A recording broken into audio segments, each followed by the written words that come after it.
σχολείο για μένα είναι αγάπη. Σχολείο για μένα είναι κέντρο αγάπης.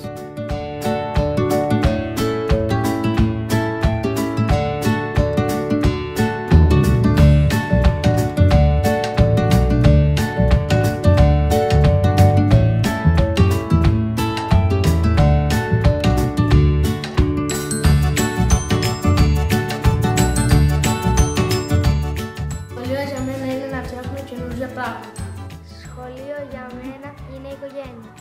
Σχολείο για μένα είναι ζωή. Το σχολείο για μένα είναι η καλύτερη ζωή. Σχολείο για μένα είναι μια αγάπη που ενώνει. Το σχολείο για μένα είναι να πειράζει τα κορίτσια με τους φίλους μου και να γελάμε. Το σχολείο για μένα είναι να σηκώσει τα γέλια με τον Μιχάλη.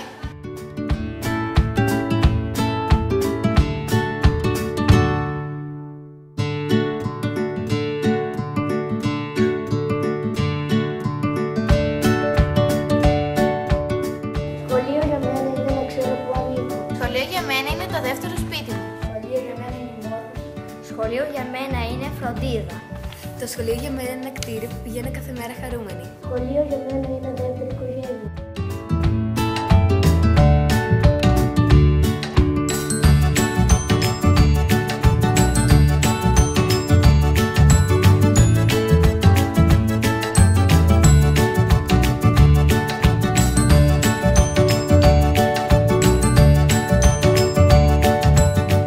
Σχολείο για μένα είναι δύναμη. Σχολείο για μένα είναι να κάνω λάθη. Σχολείο για μένα είναι ιστορίες με πράγματα απίστευτα. Το σχολείο για μένα είναι χαρά. Το σχολείο για μένα είναι το να μαθαίνεις καινούργια πράγματα. Το σχολείο για μένα είναι ένας χώρος που μαθαίνω να ζω. Το σχολείο για μένα είναι ένας χώρος που υπάρχει εκεί μια δεύτερη οικογένεια. Το σχολείο για μένα είναι να μοιράζομαι το φαγητό με την κολλητή μου. Σχολείο για μένα είναι ένα καλύτερο άτομο.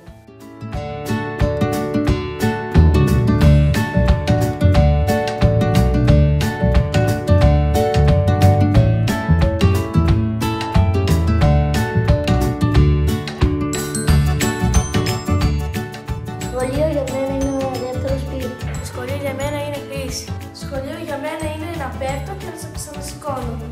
Σχολείο για μένα είναι όνειρα που ίσως γίνει. Σχολείο για μένα είναι τα πάντα. Τι είναι σχολείο για σένα, Μύρο?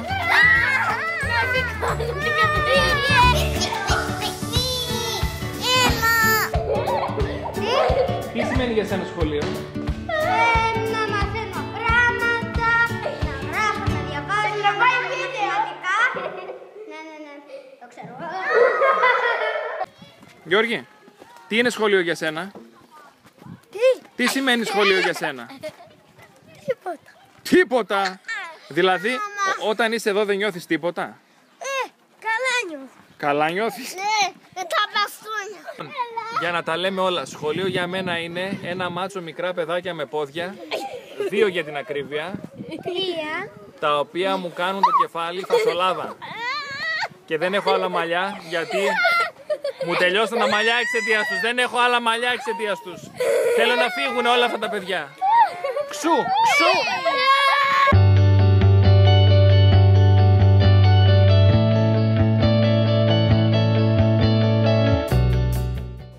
Θες να χαιρετήσεις? Όχι. Έλα, σε παρακαλώ, χαιρέτα. Έλα, πάμε. Λίγο.